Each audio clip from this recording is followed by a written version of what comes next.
ध्रुव जिस निशानों को देखते हुए आगे बढ़ता जा रहा था वो नॉर्मल लोगों के चलने लायक तो बिल्कुल भी नहीं था, बल्कि यहाँ इतनी सारी झाड़ियाँ थीं कि कोई बेवकूफ़ भी होगा जो दूसरे वाले रास्ते को छोड़कर इस अचलो रास्तों पर जाने की सोचेगा।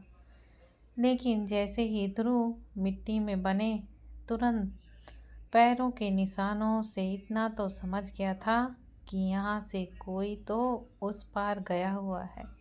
इसलिए आउट ऑफ क्यूरियसिटी वो थोड़ी दूर जाकर देखना चाहता था। वैसे भी ध्रुव के दिमाग में ये भी सोच थी कि अगर ये रास्ता आगे चलकर बंद हो गया तो उसे अपने ग्रुप को यहाँ लेकर आना नहीं होगा। रास्ता बहुत तंग था। ध्रुव को थोड़ी मुश्किल का सामना भी करना पड़ रहा था। कांटेदार झाड़ियाँ, साथ ही नीचे किसी सांप बिच्छू का डर भी। लेकिन उसको पार करते हुए ध्रुव काफ़ी दूर तक आगे आ गया था। लेकिन रास्ता ख़त्म होने पर खूबसूरत झरने का एक खूबसूरत हिस्सा तो दिखाई दे रहा था, पर यहाँ अब किसी के कोई निशान नहीं थे। कुछ देर के लिए तो ध्रुव भी इस खूबसूरती में निःशब्द हो गया था। तभी ध्रुव को ध्यान आता है कि इस वक्त उसने किसी को भी अपने आने का नहीं बताया है और ना ही उसकी जीपीएस, एम्बुलेंस, स्मार्ट वॉच या कोई फ़ोन उसके पास है। इसलिए बेहतर होगा कि वो वापस ही चले जाए। ध्रुव पलटता ही होगा कि उसकी आंखों को अपने दोनों हाथों से किसी ने पीछे से बंद करने की कोशिश करी। ध्रुव के मुंह से बिना देखे ही नेहा का नाम आ गया। नेहा, व्हाट? आपको कैसे पता चला है ये मैं हूँ? नेहा हैरान होकर ध्रुव से पूछती है। उसे तो उम्मीद नहीं थी कि उसे यहाँ आते हुए किसी ने भी नहीं देखा था। लेकिन जब वो यहाँ अपनी सेफ्टी प्रिकॉशंस में व्यस्त थी तो उसे उसके आने वाले रास्ते से ही ध्रुव कुछ झाड़ियाँ हटाते हुए आते दिखा। नेहा को यकीन नहीं था कि ध्रुव से इतनी सुबह उसे यहाँ मिल जाएगा। इसलिए नेहा खुद को एक जगह थोड़ा छुपाकर देखना चाहती थी कि आखिर ध्रुव यहाँ करने क्या आया है। लेकिन जब वो देखती है कि ध्रुव पलट कर जाने वाला है, तभी वो पीछे से चुपके से आकर ध्रुव की आंखों को अपने दोनों हाथों से बंद कर लेती है। लेकिन हैरानी वाली बात ये थी कि ध्रुव ने उसे पहचान लिया है। ध्रुव पलट कर देखता है तो उसके जहन में आया नाम और उसकी आंखों के सामने आया चेहरा उसी इंसान का जिसे ध्रुव हर दिन हर रात देखना चाहता था। लेकिन तभी उसे ये ख्याल भी क्लिक करता है कि आखिर नेहा यहाँ, वो भी इतनी सुबह अकेले कर क्या रही है? तुम यहाँ क्या कर रही हो और तुमने किसी को कुछ बताया क्यों नहीं? डोंट यू नो ये कितना डेंजरस हो सकता है? अगर मैं सुबह उठा नहीं होता और इत्तेफाक से यहाँ आया नहीं होता तो? ध्रुव नेहा के दोनों कंधों को पकड़कर कहता है, तुम्हें कुछ हो जाता तो?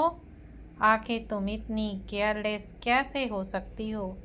ध्रुव ने बिना रुके अपने सवालों की ट्रेन को स्टार्ट कर दी थी, जिसे रोकना अब नेहा के भी बस में नहीं था।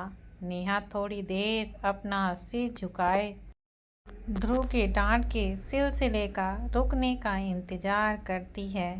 ध्रुव जैसे ही एक गहरी सांस लेकर नेहा की तरफ देखता है तो वो उसे ही देखकर मुस्कुरा रही थी।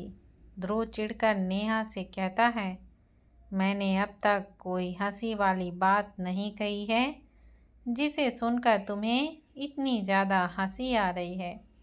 लेकिन नेहा इसका जवाब देते हुए कहती है, पर मैंने भी आपको कभी बिना सांस रोके इतना बोलते हुए नहीं देखा था। आप तो शुरू हुए और रुकने का नाम ही नहीं ले रहे हैं। मैं नन्ही सी जान आखिर मुस्कुराने के अलावा कर ही क्या सकती थी। नन्ही सी जान, और उस जान में किसी की जान भी बसती है स्टूपिड। ध्रुव बोलते बोलते रुक गया था और नेहा को अपने सीने से लगा लिया। वो खुद नेहा को ज़्यादा डांटना नहीं चाहता था।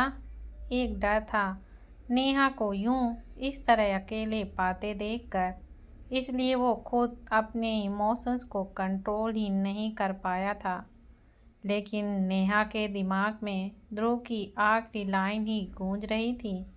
नेहा अपने मन में सोचती है, क्या सच में मेरे न होने पर सर को फर्क पड़ता है?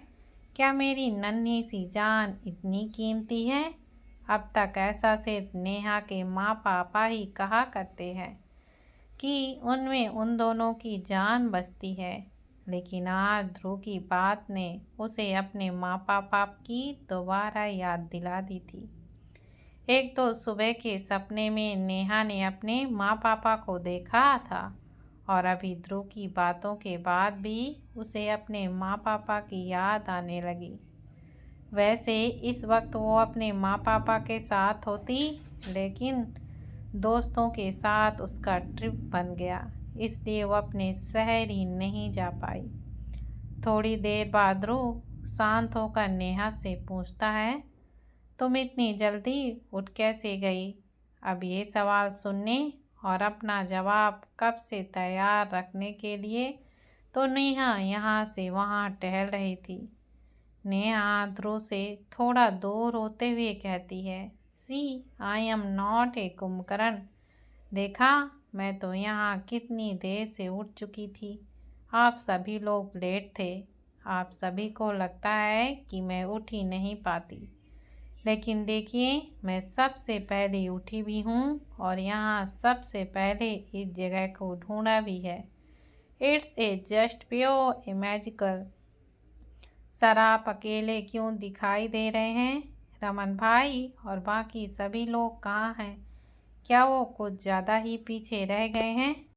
चलिए उनके आने से पहले हम लोग छुप जाते हैं। और जैसे आपको अचानक से डराने की कोशिश करी थी, जो तुरंत फेल भी हो गई थी, वही कोशिश अपने सभी दोस्तों पर भी करते हैं। सुबह के 6 बजे तो बजने ही वाले हैं। देखिए यहाँ की सुबह बहुत ही ज़्यादा शानदार थी, जो सिर्फ मुझे देखने को मिली। यहाँ आसमान में देखकर लग रहा था कि बादलों को देखकर लगता है जैसे कितना सारा पानी इनके अंदर भरा होगा। ध्रुव भी नेहा की इस बात पर सहमत था। बेशक यहाँ के नज़ारे उसकी सोच के परे थे। साथ ही ये वो अननोन अनकवर्ड ट्यूटोरियल का पार्ट था जहाँ पर ज़्यादातर टूरिस्ट नहीं आया करते थे। झरने के नीचे पानी के साथ एक गहरी खाई में नदी भी बह रही थी। 1 second Neha, something is not right there. Dhruv का ध्यान अचानक बहुत सारे चिड़ियों के शोर जो उनकी जगह से दूर जा रहे थे उन पर जा रहा था। ध्रुव जब यहाँ आया था तो उसने रास्ते में कई चिड़िया और कई छोटे छोटे जानवर की आवाज़ें सुनी थी, लेकिन अभी उड़ने वाले जीव झरने से काफ़ी दूर जाने लगे थे। और सबसे खास बात ये थी कि वहाँ कोई भी पक्षी उनकी तरफ नहीं आ रहा था। अरे सर, ये सभी तो एक जगह से दूसरी जगह जाने के लिए ही फेमस होते हैं। काश मेरे भी इनकी तरह पंख होते तो मैं भी ऊपर आसमान से इस खूबसूरत नज़ारे को ज़रूर कैप्चर करती। तभी अचानक दूर कहीं एक बिजली कड़ाके की आवाज़ आती है। कड़ाक। वो आवाज़ इतनी तेज थी कि नेहा तुरंत ध्रुव के सीने से लग जाती है। ध्रुव को इसी वक्त किसी अनहोनी का एहसास होने लगता है और वो नेहा को अपने से और ज़्यादा सटाकर कहता है, नेहा हमें यहाँ से इसी वक्त निकलना होगा। ध्रुव की आवाज़ में एक फिक्र के साथ साथ एक डर की हल्की लहर भी थी। नेहा अपना सिर उठाकर ध्रुव की तरफ देखती है तो उसे देखकर उसके फोरहेड पर किस करते हुए कहता है, we have to leave, trust me and do not panic, okay. इससे पहले नेहा ध्रुव की बातें समझ पाती, अचानक से उसके पीछे साइड से काफी तेज लहरों का शोर आने लगता है। ध्रुव तुरंत नेहा का हाथ पकड़कर उसी रास्ते से आगे बढ़ने की कोशिश करता है, लेकिन वहां से जाने वाला रास्ता धीरे धीरे खिसका हुआ दिखाई दे रहा था। नेहा ये देखकर पैनिक करने लगती है। सर, अब क्या होगा? Are we gonna die here? Sir, ये क्या हो रहा है यहाँ पर? तभी एक और बादलों से तेज आवाज़ सुनाई पड़ती है, जिसे सुनकर नेहा का शरीर डर से कांपने लगता है। ये आवाज़ किसी बिजली कड़ाके की नहीं, बल्कि बादल फटने की थी। ये आवाज़ इतनी तेज थी कि कैंपिंग टेंट में सो रहे सभी की नींद भी टूट जाती है। यहाँ तक कि पाद भी नींद से जल्दी से जागते हुए कहता है, ये आवाज़ कैसी थी? क्या यहाँ पर कोई बम फटा है? लेकिन तभी रमन जल्दी से टेंट से बाहर जाते हुए कहता है, सभी बाहर आओ, यहाँ पर बादल फटा है और हमें इसी वक्त यहाँ से जाना होगा। रमन आसानी से देख सकता था कि उनकी कैंपिंग से दूर एक झरने से लगे पहाड़ से काफ़ी सारा पानी नीचे की तरफ ही जा रहा था। इस पानी का फ्लो वैली में बहती नदी नर्मदा की तरफ था, लेकिन कोई यकीन नहीं था कि ऊपर से बादल फटने वाला पानी इस तरफ ना आ जाए। कृति और पीहू भी टेंट से बाहर आ गई थी। वहीं रमन जल्दी जल्दी कैंपिंग बंद करते हुए सामानों को पैक कर रहा था। तभी उसे पीहू की आवाज़ सुनाई देती है, वेयर इज नेहा? वो सुबह कब उठी और कहाँ गई है? क्या कृति मैम आपको पता है? कृति भी नेहा को यहाँ वहाँ देखती है तो उसे नेहा कहीं भी नहीं दिखाई देती। तभी पाद भी कहता है, ध्रुव भाई कहाँ हैं? उनका फ़ोन तो यहाँ है। पीहू तो तभी ध्यान आता है नेहा का सामान देखने का। उसे पता था कि नेहा कहीं जाएगी तो नहीं, लेकिन उसका ये डर यकीन में बदल जाता है जब उसे नेहा का कैरी बैग नहीं दिखा, जो सुबह सुबह नेहा ट्रैकिंग के लिए ले जाने वाली थी। पीहू टेंट से बाहर रोते हुए आती है और कहती है, नेहा और उसका सामान मिसिंग है। ये सुनकर सभी धक्के से रह जाते हैं। ना नेहा ने कहा होने का किसी को कुछ पता था और ना ही ध्रुव कहाँ है उसका किसी को कुछ भी नहीं पता है। ध्रुव रमन सभी से अपना सामान जल्दी से पैक करने को कहता है। उसका मकसद था नेहा और ध्रुव को जल्दी से ढूंढना, और ये काम अकेले नहीं कर सकता था। ध्रुव के गार्ड्स की ज़रूरत पड़ने वाली थी, लेकिन इस तरफ जाने के लिए उन्हें ये जगह भी तुरंत छोड़नी होगी। एक तरफ ध्रुव और नेहा का न मिलना और दूसरी तरफ फ्लोड वाली समस्या में ना फंस जाना। इधर नेहा को भी बहुत कॉल्स किए जा रहे थे, लेकिन नो नेटवर्क। पाथ भी बार बार ट्राई करता है, लेकिन वही नो नेटवर्क वाला इशू उसके फ़ोन में आ रहा था। उसे नेहा के साथ अपने भाई की भी चिंता थी, क्योंकि पहली बार ही ध्रुव बिना अपने फ़ोन लिए कहीं गया था। ध्रुव की सिक्योरिटी और ट्रैकिंग उसके पास कुछ डिवाइस से हो जाती थी, जिसमें से फ़ोन सबसे ऊपर था। ध्रुव का फ़ोन स्टेटलेट कम्युनिकेशन भी कर सकता था, लेकिन यहाँ पार्थ को ध्रुव के फ़ोन का पासवर्ड ना पता होने के कारण वो मदद यहाँ नहीं बुला पा रहा था। Guys we are into trouble, look there. डरी हुई आवाज़ में कृति अपने हाथ से एक तरफ इशारा करते हुए कहती है। रमन इस वक्त लड़कियों के कैंपिंग टेंट को फोल्ड कर रहा था, लेकिन कृति की डरी हुई आवाज़ सुनकर वो उस तरफ देखता है जहाँ पर कृति इशारा कर रही थी, तो वो हैरान हो जाता है। आखिर उनका दिन आज इतना अनलकी कैसे ही हो सकता है।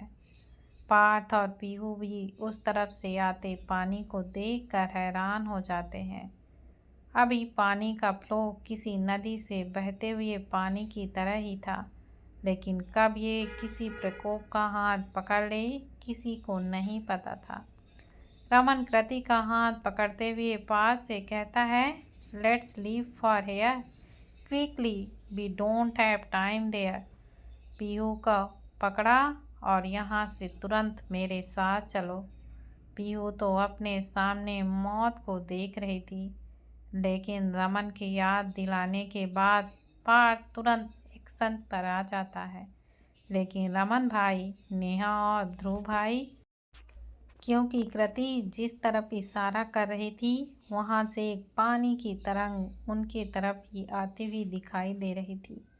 बेशक दूर से उनकी गति धीमी दिखाई दे रही थी, लेकिन रमन समझ गया था कि जो कुछ देर पहले बादल फटने की आवाज़ आई थी, तो ये पानी भी उसी से इस तरफ आ रहा है। और अगर कुछ देर भी यहाँ और रुका गया तो इस चीज़ की जानकारी कब होगी कि ये पानी की रफ्तार आगे भी धीमी होगी। रमन जानता था कि इस वक्त उनके साथ दो लड़कियां भी हैं जिनकी जिम्मेदारी उस पर है। बात को वो समझा सकता था कि बिना पैनिक किए हुए पीहू का हाथ और साथ नहीं छोड़ना तब तक जब तक वो लोग किसी सेफ जगह पर नहीं पहुंच जाते। पहले तो एक दूसरे सभी हाथ पकड़कर धीरे धीरे रास्ते से होते हुए नीचे ढलाकर चल रहे थे, लेकिन तभी अचानक से जिसकी उम्मीद नहीं थी वो पहाड़ भी एक साथ उन पर गिर गया। अचानक बादला मौसम और बारिश के कारण अब उन्हें रास्ते से नीचे जाने में भी समस्या होने लगी। इस वक्त रमन और पार्थ को ना ही अपने लोगों की, साथ ही नेहा और ध्रुव की भी चिंता होने लगी, क्योंकि बारिश होने से वहाँ की हालत काफ़ी बद से बदतर होते हुए दिखाई दे रही थी।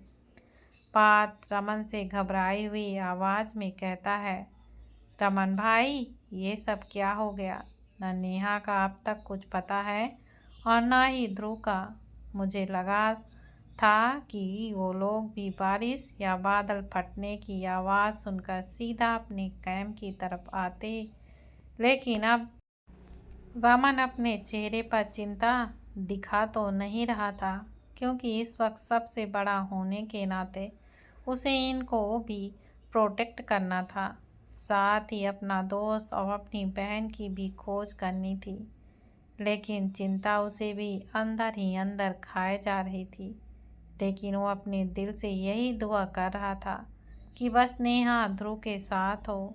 रमन ये बात अच्छी तरह से जानता था कि ध्रुव सर्वाइवल इंसिडेंट से अच्छे से ट्रेनेड है और वो खुद को ऐसे किसी भी मुश्किलों और आपदाओं से अंत तक लड़ने में एक्सपर्ट है। लेकिन ये बात नेहा के लिए कोई नहीं कह सकता था।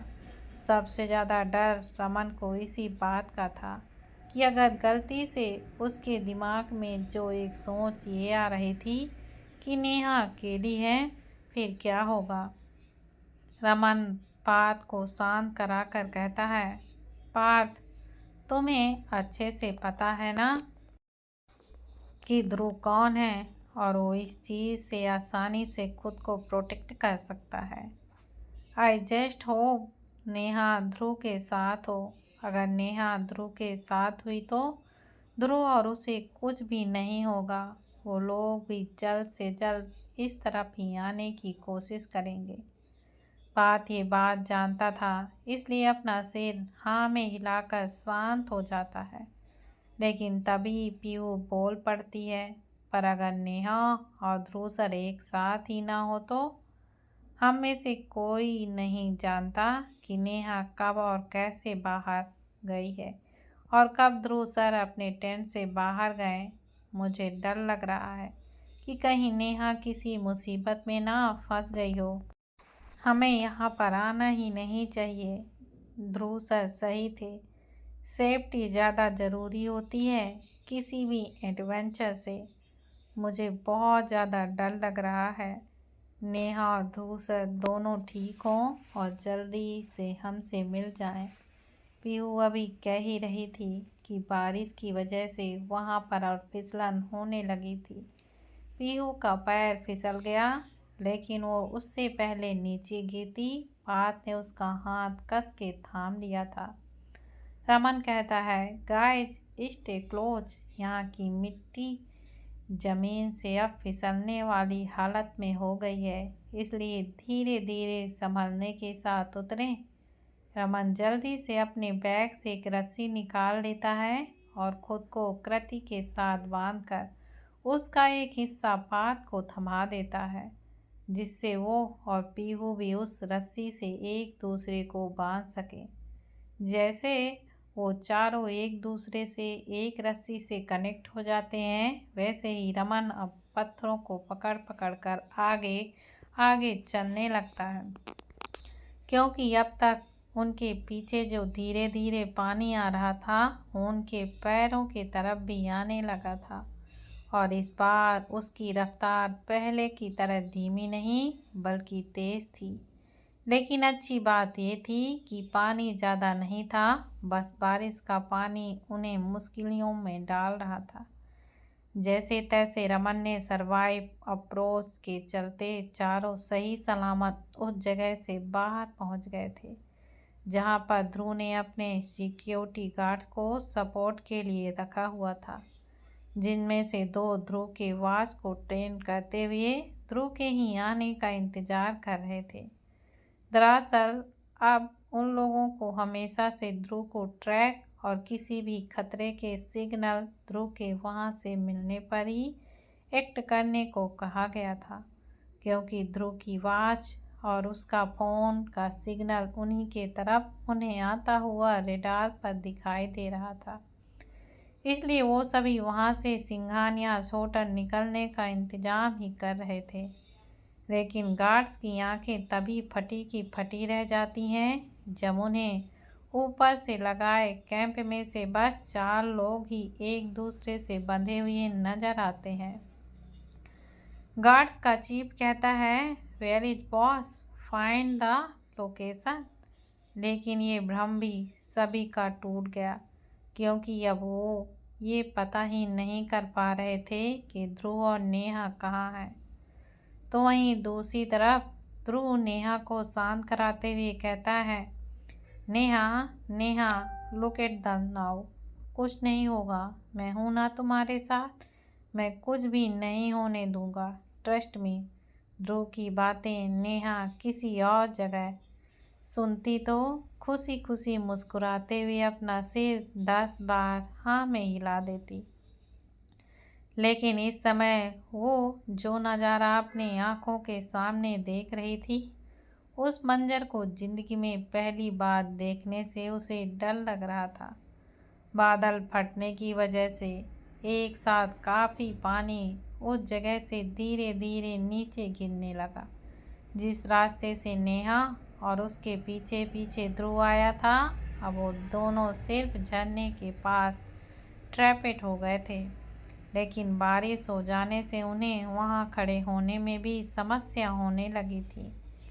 नेहा साफ देख सकती थी नीचे खाई, जिसमें नदी में तूफानी पानी तेज रफ्तार से बह रहा था, और ऊपर जिस जगह वो दोनों खड़े थे वो भी किसी भी एंगल से सुरक्षित नहीं था। कब पहाड़ों से बहता हुआ पानी अपना रास्ता उनकी तरफ करे और वो दोनों भी तेज पानी में बहते हुए नीचे नदी में जा गिरे। नेहा ध्रुव से घबराई हुई हालत में कहती है, ध्रुव सर, मुझे बहुत ही ज़्यादा डर लग रहा है, मुझे इतनी जल्दी नहीं मरना है, मुझे तो अभी शादी भी करनी थी, बच्चे भी करने थे, अभी तो पूरी दुनिया भी घूमनी थी, मेरी ज़िंदगी का पहला एडवेंचर मुझे इतना इतना भयंकर दिन दिखा देगा, कभी सोचा भी नहीं था। मुझे तो तैरना भी नहीं आता।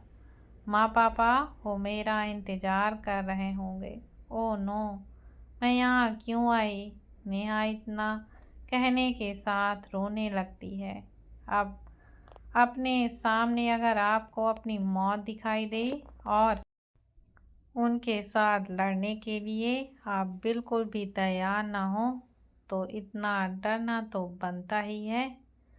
ध्रुव देख सकता था कि नेहा कितना ज़्यादा पैनिक कर रही है। बेशक नेहा छोटी थी और ऐसा कुछ उसने कभी एक्सपीरियंस भी नहीं किया होगा, लेकिन उसको कुछ हो ऐसा ध्रुव कभी भी नहीं होने देता। ध्रुव नेहा के दोनों गालों को अपने हाथों में भरकर कहता है, नेहा तुम मेरी जान हो और मैं अपनी जान को कुछ भी नहीं होने दूंगा। ट्रस्ट मी, कुछ नहीं होगा। तुम्हें तैरना नहीं आता, लेकिन मुझे पकड़ना तो आता है ना। नेहा ध्रुव की पहले कहा कॉन्फेशन या उसकी दूसरी बात को समझ पाती कि ध्रुव नेहा के बैग में लटक रही ट्रैकिंग रोप को निकालकर नेहा की कमर और अपने कमर से बांध देता है। साथ ही नेहा को तुरंत उसकी पीठ पर बैठने को कहता है। नेहा वैसा वैसा करती है जैसा जैसा ध्रुव कहता है। इसके बाद ध्रुव जो रोप से नॉट लगाते हैं उसे एक झरने के टॉप पर बांधता है और रस्सी का एक सिरा नीचे गिरा देता है। नेहा ध्रुव की पीठ पर बैठी थी और उसके दोनों हाथों ने ध्रुव को भी अच्छे से पकड़ा हुआ था, लेकिन इससे ज़्यादा वो हैरान ये थी कि ध्रुव कैसे स्मार्ट तरीके से अनजाने पहाड़ पर भी ट्रैकिंग कर रहा था, जहाँ पर इस वक्त कितना बड़ा रिस्क था। दरअसल ध्रुव भी प्रॉपर्ली पर खेल रहा था। उसका वहाँ रुकना भी सही नहीं था, ना ही उस रास्ते से कहीं और जाया जा सकता था। सिर्फ एक ही रास्ता था कि झरने के पानी के साथ साथ वो लोग धीरे धीरे ट्रैक करते हुए नीचे जाएं, जहाँ पर सबसे ज़्यादा रिस्क ये था कि नॉट जो ध्रुव को बीच बीच में पहाड़ पर लगाना पड़ रहा था, उससे उसको झरने से बहते हुए पानी में रहते हुए ही करना पड़ रहा था। उस वाटरफॉल का पानी दिसंबर का आखिरी दिन होने के नाते वैसे ही बहुत ज़्यादा ठंड था। उसमें उसे उसी झरने से होते हुए नॉट को भी लगाना था, ताकि ट्रैकिंग के दौरान उनके वजन का भारी रस्सी का एक ही सिरा ना उठाए। ध्रुव नेहा से कहता है, hold me tight as long as you want, और अगर डर लगे तो अपनी आंखें बंद कर लेना, हम लोग नीचे जा रहे हैं। इससे पहले ज़्यादा पानी नदी में आए, हमें उसे नदी को एक किनारे से क्रॉस करना होगा। नेहा वैसे ही करती है। ध्रुव धीरे धीरे अपना ट्रैकिंग करते हुए नेहा को लिए नीचे उतरने लगता है। ये आसान बिल्कुल नहीं होता, लेकिन ध्रुव के दिमाग के कारण वो लोग झरने से होते हुए आराम से नीचे उतरने लगते हैं। साथ ही जैसा कि ये एक अनडिस्कवर्ड एरिया था, अब एक चमत्कार भी था कि नदी भी दो हिस्सों में बंट चुकी थी। अगर ध्रुव और नेहा ऊपर ही खड़े रहते तो ज़रूर पहाड़ों से आता तेज पानी की गति में बहते हुए वो नर्मदा नदी के तेज बहाव में आ जाते। लेकिन ध्रुव के स्मार्टनेस के चलते ध्रुव ने पहाड़ से ट्रैक करके नदी का वो दूसरा हिस्सा भी देख लिया था, जो बैली होने के चलते नदी के नॉर्मल बहाव के पानी में बह रही थी। यहाँ सिर्फ बारिश का पानी और नदी का नॉर्मल बहाव था। ध्रुव के हाथ भी ठंड से कांप रहे थे, लेकिन उसे अपनी जान की जान बचानी थी, इसलिए वो इस ठंड को बर्दाश्त करते हुए वो पहाड़ से आसानी से नेहा को लेकर नीचे आ जाता है। नेहा अब तक ठिठुरते हुए ध्रुव के गले में किसी ऑक्टोपस की तरह चिपकी हुई थी, लेकिन अब नीचे नदी देखकर कांपते हुए कहती है, मुझे तैरना नहीं आता, नीचे नदी है। For examination just think scene for Baahubali movie, जिसमें ध्रुव नेहा को लेकर वाटरफॉल और उससे जुड़े पहाड़ से नीचे लेकर उतर रहा हो। वैली में नदियाँ बढ़ जाती हैं, इसलिए एक तरफ पानी ज़्यादा है और एक तरफ कम। क्या होने वाला है नेहा और ध्रुव के साथ? क्या ध्रुव बचा पाएगा नेहा को और खुद को इस मुसीबत से? और क्या रमन और पार्थ को पता लग पाएगा नेहा और ध्रुव एक साथ ही हैं? यह जानने के लिए आगे का भाग आप लोग ज़रूर देखिए।